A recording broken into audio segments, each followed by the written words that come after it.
Hi, it's Billy Staples with Kids with a Dream, and today we are just outside of Baltimore, Maryland, April 2021, with longtime starting pitcher with Major League Baseball and the Baltimore Orioles, Scott McGregor. Scott, it was a good drive, and it's good to be with you today. Oh, it's great. It's fun.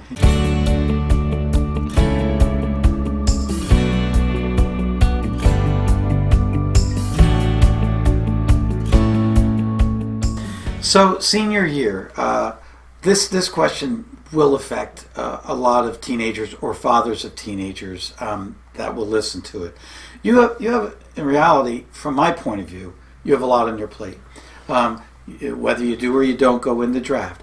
If you're going to pick a college, right, which one are you going to pick? So, my question is, all right, you're a senior. Go back to being a senior and what you were going through, and you had to narrow it down to 2 colleges or 3, and then you had to pick what you picked because it didn't happen in the draft. So relive a senior year in high school and what was going through your head. Well,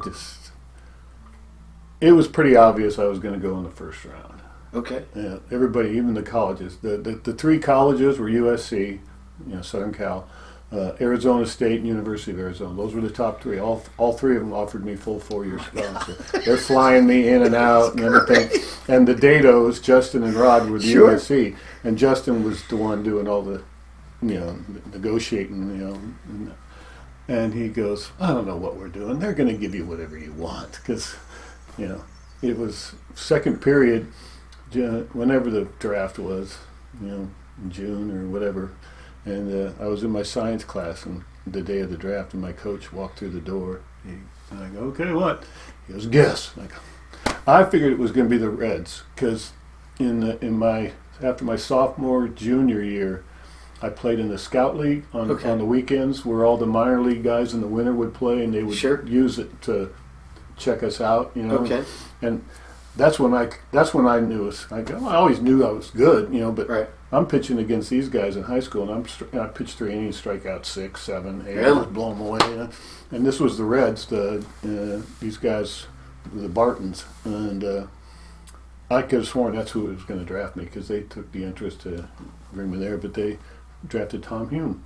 Sure. Tommy had a good career. Yeah, he did. But so found out I was going to the Yankees, and so now Jackie Werner was the scout, and he played with Babe Ruth. So while we're negotiating, he's telling Scott, this ain't fair. I mean, you tell me Babe Ruth stories, so where's a pen? I'll just sign it, But my coach, because he'd been through all this with George and Kimmer and all these other guys helping him out, he told me exactly, this is going to be their first offer, we'll turn that down, this will be the next one. And sure enough, I said, are you talking to these people or what? And so we got that done, and I wanted to play in the North-South All-Star game. It was going to be in Candlestick. Okay. So I got drafted in June. We're going through the negotiations. And when we finally finalized it, we had pictures of my mom typing the contract. She just, they just rolled it in there. I said, put some more zeros in there, Mom. Sign it, get on the plane, and go. Not nowadays. It takes them a whole year to get them on the field. But we made it, and we went to Candlestick. Was the MVP of the game there? 3 for 3, struck out 3 for 3. 3 for 3 hitting. Pitched 3 scoreless innings. At the banquet that night, it was always funny. My dad used to always laugh about this. Well, Mr. McGregor, you got the MVP, but somebody stole the trophy, so we don't know what it is.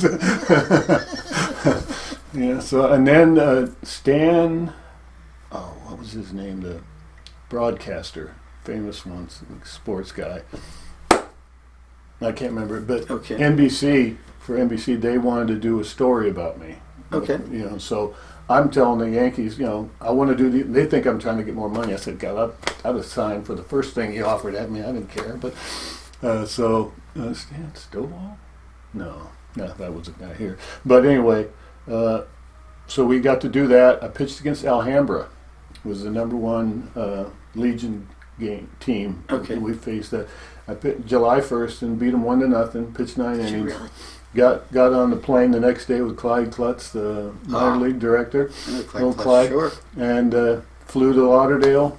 And 5 days later, I'm pitching for the Yankees in the minor leagues. And I was, like I said, I was 51-4 in high school. I had like a 0.3 ERA or something like that. And my first outing, I could perspire in California in that. Okay. So now it's July in Fort Lauderdale with old Yankee wool uniforms.